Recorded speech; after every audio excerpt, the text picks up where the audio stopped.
All right, welcome back in, ladies and gentlemen. You got your man Eric Wilson alongside our Queen of Hoops, Megan Price, Sideline Sports, John Shear, leaving the Pac-12, Mike Haratuno, Say What, Say It Again, Ty Ray, and our sports reporter without pay, Ray Lynn. So let's move to these matchups for Week 18 because so much is going on and so many things will be decided this Saturday and Sunday. So, of course, first I got to get to, I'm very surprised at the Saturday afternoon game because Kansas City is first on the list. And right now they're the number 2 seed. Tennessee is the number 1 seed.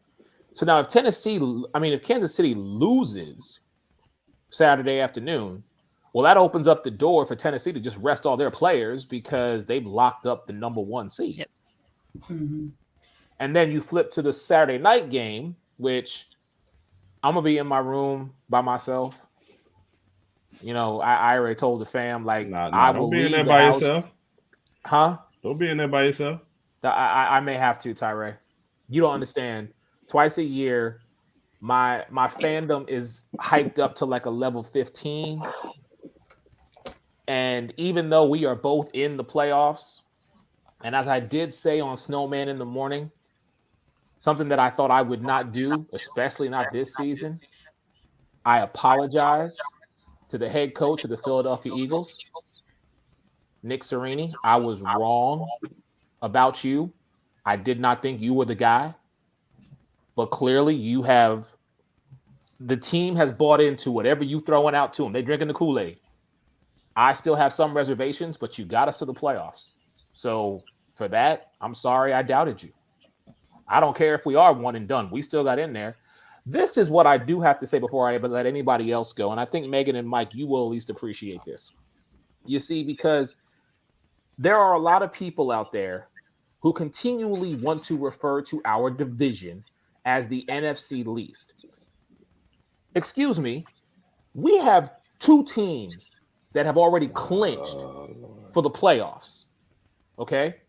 Where everybody thought that 3 teams would come out of the West, 2 could come from the South, 1 would come from the North, and by default, someone had to come from the East. But wait, we got 2. Where's everybody else at? With the exception we still putting out 3. With the exception, let me say what I'm going to say, Tyree. With the exception of the NFC West, you still got 3. Yes, sir, you do. But see, you still have work to do, sir. You're right. Okay? I don't know why John's smiling so hard because they ain't got no work. We did our job. But we're talking NFC, and he ain't wrong. You ain't got no work to do. We did our job, okay? Because technically, Dallas and Philly don't got to play their starters on Saturday night. We technically don't. All right, don't We're going to because it does affect seeding position. But whether Dallas wins or whether Philly wins, we still got playoff games. So to everybody out there who likes to continually refer to our division as the NFC least, yeah, go check your facts because we did what we were supposed to do. Y'all still got to handle y'all's business. Getting back to the matter at hand. Okay? Tyree, since you like to, as you say, we're going to have a new segment for Tyree coming up in the future. As y'all, it's called Run Them Lips. Yo, San Francisco 49ers, sir. I asked Brian Snowman in the morning this question. I'm going to ask you this exact same question, sir. Do you trust Trey Lance to get the job done on Sunday if Jimmy G is not available, sir? I do not trust Trey Lance. I mean, since the draft, man. I mean, y'all, we did the draft show together. Y'all know where I stand on on Trey Lance. I mean, I don't have an issue with him. He's just not ready. John, the one thing I do agree with what John said this morning, he's just raw. And, for Kyle Shanahan, he's supposed to be the quarterback whisperer. So they say anyways. I feel like he should be further along in his development. Like the same, like I know they haven't had the same amount of time. But if you look at Jalen Hurts last year, and you look at Jalen Hurts over, I say probably these last, 6 or 7 games, probably maybe 6 games. It's night and day. The way he's playing. Like last year, a lot of times, it's certain opportunities, he just takes off. When something goes bad, it just takes off. Lance looks nowhere near number 3 overall pick. Nowhere near. Yeah. But I mean, coming in, we knew we knew that we knew a lot of different things. We knew he didn't play a whole lot of college football. You know what I mean? So we knew that he wasn't going to be the starter this year. I mean, I knew that. I mean, I don't know why. I just don't understand why you jump up so high to get him. But back to what I was saying, you know, I've seen Jalen Hurts take that jump. So, I mean, maybe next year. But our issue is Jimmy G can't stay healthy for whatever reason. I think it's a thumb now. But it's just always something. So, I mean, you kind of have to have a competent quarterback backing him up. Because, I mean, I tell you what, I trust Trey Lance more than I trust them two cats we had last year. I don't even remember their names, but they were terrible when Jimmy G's absent. So, I mean, I trust Trey Lance more than I trust them, but that's a tough task. I know we criticize. I mean, I criticize saying that I didn't want the Bears to play Justin Fields early year against the Rams. So, I mean, putting Trey Lance against the Rams, man, it's terrible. With your playoff hopes on the line, it's gonna be rough. Okay, let me get Ray Lynn in here because, again, like I said, kind of new to the party, but he always brings that fresh analyst that I like. So, Ray Lynn, when you look at the NFC side of things with regards to the Week 18 matchups, you know, it's always if this happens, then this happens. And I'm going to pull up, I had it earlier, you know, just some of the scenarios that do exist. And that could potentially happen. That could either have a team move up in the playoff standings or move down in the playoff standings. So let me grab that really quick here because I'd like to get y'all's thoughts on this. And then we will switch over to the AFC. Maybe the Rams will sit everybody. I mean, maybe you could hope that. You really could, but I don't see that happening considering the fact that the Rams need very little for them to happen for them to move into the number 2 seed. Now they're in the number 2 seed. Well, not to mention, currently. They're in the number 2 seed right now. They can also lose the division. If they lose and the Cardinals win, they lose the division. Okay, so here's how it goes down. If the Rams win and the Saints win, well, your 49ers are out, sir. Okay. We'll see. Now, if the Rams win, Atlanta beats New Orleans and Philly beats Dallas, San Francisco is in. So hold on. If the Rams win and the Saints wins, how are we out? We have a better record. We have a better record. They'll catch you. They won't catch us. You're only up by a game on them. You're only up by a game on them. Because we play the Rams. My fault. Yeah, that makes sense. Right. Yeah. So now, if the Rams win, the Falcons win, and Dallas wins, then you would jump all the way to the 6th seed, and then you would be the number 6 seed, as you can see here on this. You would match up against several teams. So I say all that to say to you, you win and Philly loses, which we'll find out Saturday night before your even game happens. You're a Sunday 4:25 East time. On the left coast, you got a 1 o'clock game. 2 o'clock. Or 1 I'm o'clock. sorry. 2 o'clock. Well, it's 2 o'clock here, 1 o'clock in California. Right. Because you're in Arizona, Mike. Yeah, he's on the Midwest. When you look at this, Tyree, again, no, actually, I'm sorry. I want to go to Ray Lynn. Excuse me. Ray Lynn, when you look at this and how things are seeded and potentially set, is there anything that stands out to you? Yes. I know, like people say on this division games, you can kind of throw the records out the window. And I know that Eagles would love nothing more than to just go ahead and beat Dallas the last week of the season. It doesn't do anything but change seedings, but I think that would be a good boost for them headed into the playoffs, and it would probably drop Dallas. Where's Dallas now? Are they 4th? Dallas right now is 4, yes. 4. So they will stay in 4th. So honestly, really, Dallas doesn't have anything to lose. I think they can move up in the standings with a win and another loss from somebody else, but I'm sure Philly would love to have that boost going into the playoffs. Although Ray Lynn, real quick, if Dallas wins and the Niners beat the Rams, I think even if the Cardinals win against the Seahawks, which is most likely, that the Cowboys actually could move to The Cowboys would move up to number 3. They can't because if the Cardinals win, because first tiebreaker will probably be head to head, and Arizona just beat them. So they probably can't if Arizona does win. Here's the problem with the whole if the Rams lose thing. Trey Lance, Trey Young from the Hawks, Trey from Boys in the Hood. It don't matter who they put behind center. They're not beating the Rams this week, right? Like, so we can go ahead and cancel this narrative, right?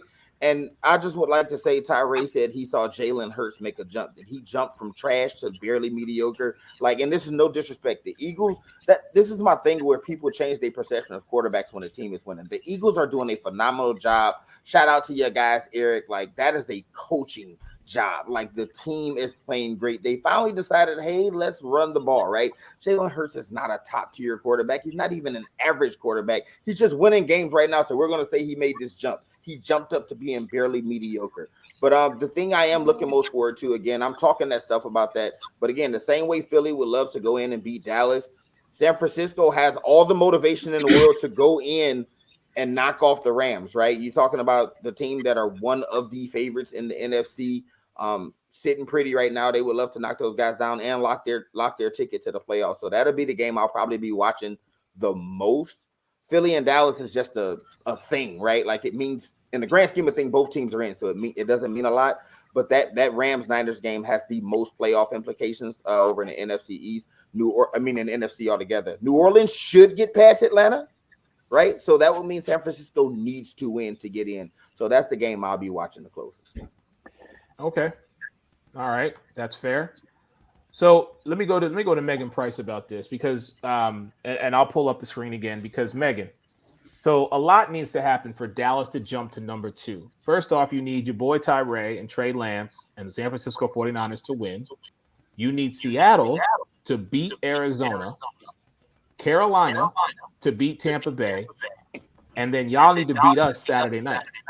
In order for all of that to happen, y'all to jump to the number 7 seed, and then it would just be a rematch back-to-back weeks, Philly and Dallas. The only difference is we're coming to Dallas as opposed to y'all coming to us.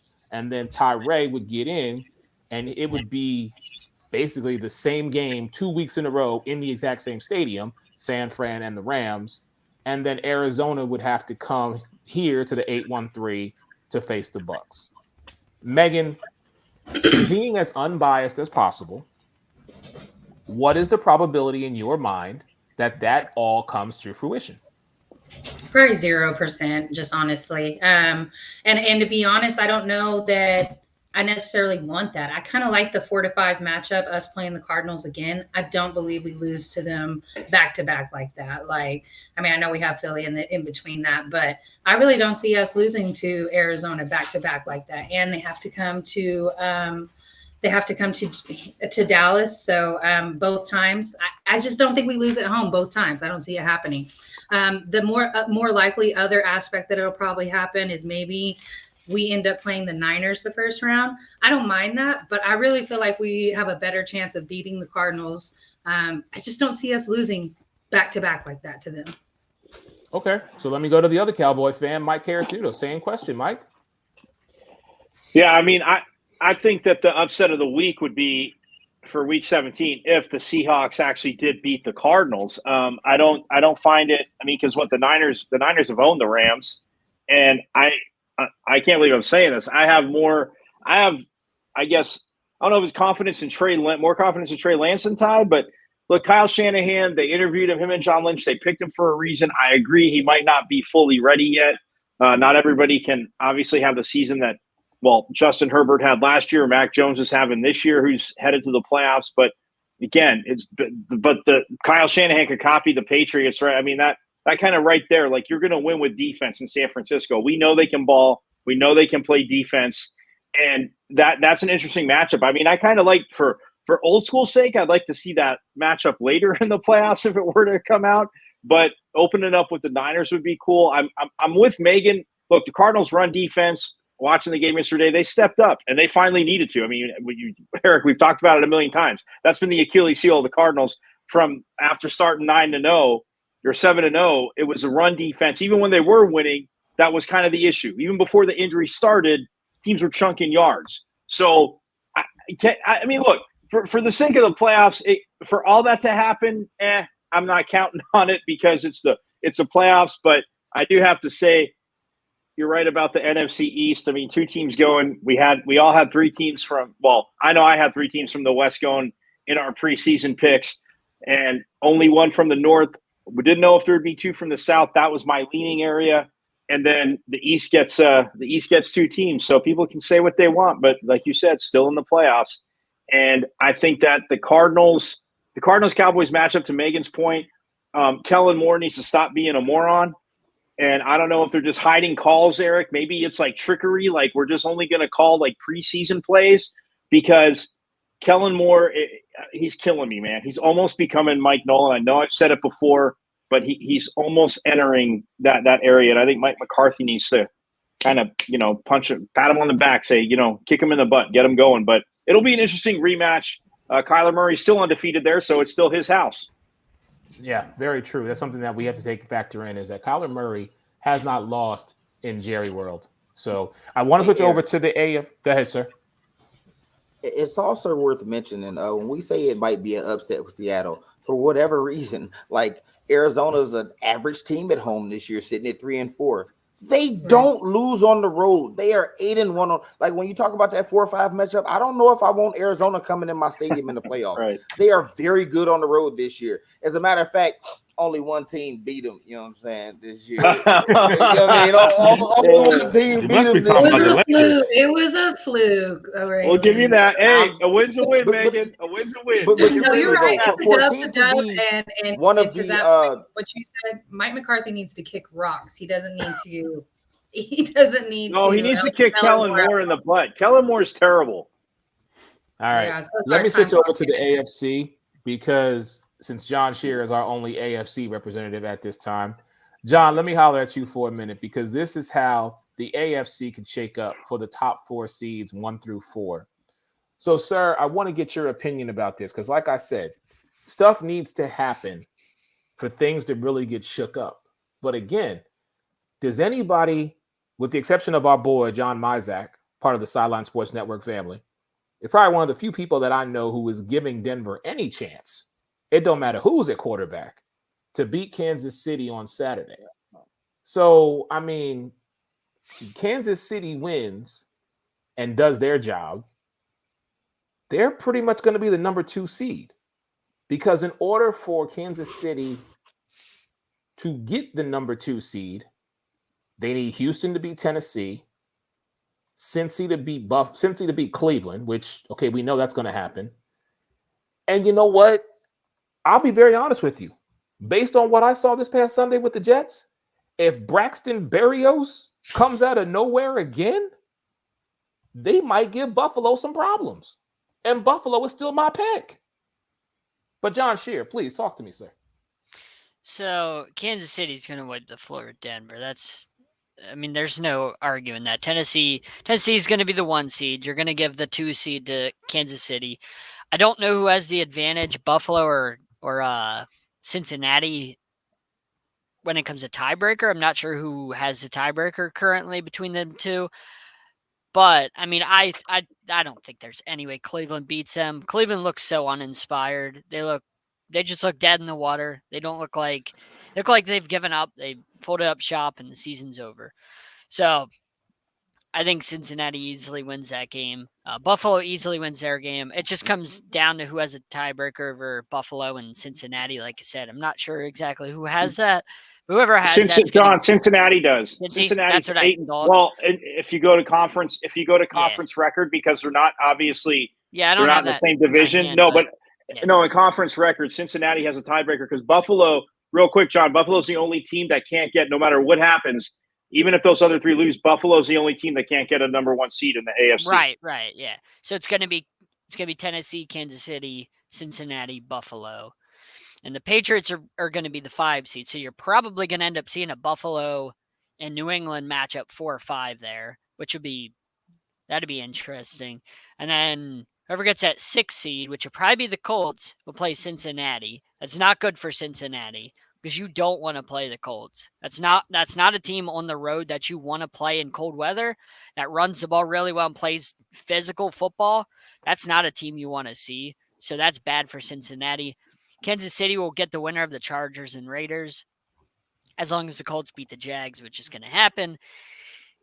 Kansas City will mop the floor with either of those teams. I just don't believe in the Raiders or the Chargers as a formidable playoff team. Chargers have just been so inconsistent. I can't see them putting together a meaningful game against Kansas City where they actually give them trouble. I just don't see them matching up with how inconsistent they've been. And the Raiders, the Raiders are the Raiders.